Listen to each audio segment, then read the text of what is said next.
গবেষণায় যে কি পরিমাণে চৌর্যবৃত্তি হয় তার কোনো হিসাব নাই বাংলাদেশে। ফুকন লেখা থেকে চুরি করে রিসার্চ পেপার লিখেছিল। আবার সাদেক আলিমের বিরুদ্ধে অভিযোগ আছে চৌর্যবৃত্তি।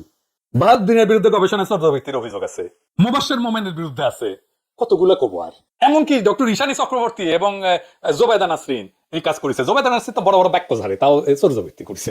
চিন্তা করেন, সেকুলার তো তাই সব জায়গা থেকে চুরি করতে করতে অভ্যাস হয়ে গেছে।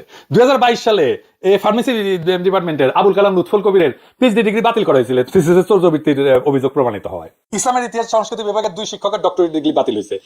ঢাকা সঙ্গীত বিভাগের অধ্যাপক মহসিনা আক্তার খানমের থিসিস ছিল নজরুল সঙ্গীতের রাগের ব্যবহার। এটা চৌর্যবৃত্তি করে কথা। তারপরে জাতীয় শিক্ষা ব্যবস্থাপনা একাডেমি নাইমের সাবেক মহাপরিচালক অধ্যাপক ইফাত আরা নার্গিসের এই অভিযোগের মাধ্যমে জানা যায় যে তার থিসিসের যে গ্রন্থরূপ সেখানে 280 পৃষ্ঠার মধ্যে 169 পৃষ্ঠায় তার লেখা না।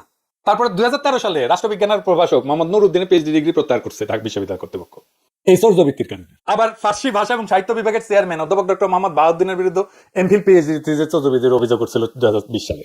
ঢাকা বিশ্ববিদ্যালয় ফ্যাসিবাদ মুক্ত না হলে বাংলাদেশ থেকে ফ্যাসিবাদ মুক্ত করতে পারবেন না।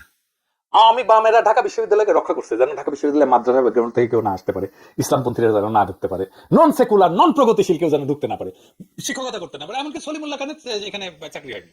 এভাবেই সে তার তালুকদারি রক্ষা করছে। হাসিনা আর লীগের মাজা যদি ভেঙে দেওয়া দিতে হয় তাহলে ঢাকা বিশ্ববিদ্যালয়ের সকল আওয়ামী সিপিডি বাকশালীদের পাশায় লাথি দিয়ে বের করে দিতে হবে। আপনি দেখবেন বাংলাদেশ ক্লিয়ার হয়ে গেছে। ডাকসুর ইশতেহার যদি শুধু হোস্টেল ক্যান্টিন নিয়ে থাকে তাহলে তো সাধারণ ছাত্রদের চোখে লোকাল ম্যানেজমেন্ট ছাড়া আর কিছু না। কিন্তু যদি ফ্যাসিবাদ বিরোধী শিক্ষা সংস্কার, গবেষণা সততা এবং জাতীয় ইস্যুকে সংযুক্ত করে তাহলে ডাকসু আবারও জাতীয় রাজনীতির বিকল্প কেন্দ্র হয়ে উঠতে পারে। এবং যেই প্যানেল এইটা নেবে, এই কর্মসূচি নেবে, এই ইশতেহার নেবে, সেই প্যানেলই জিতবে, আমি লিখে দিতে পারি আজকে।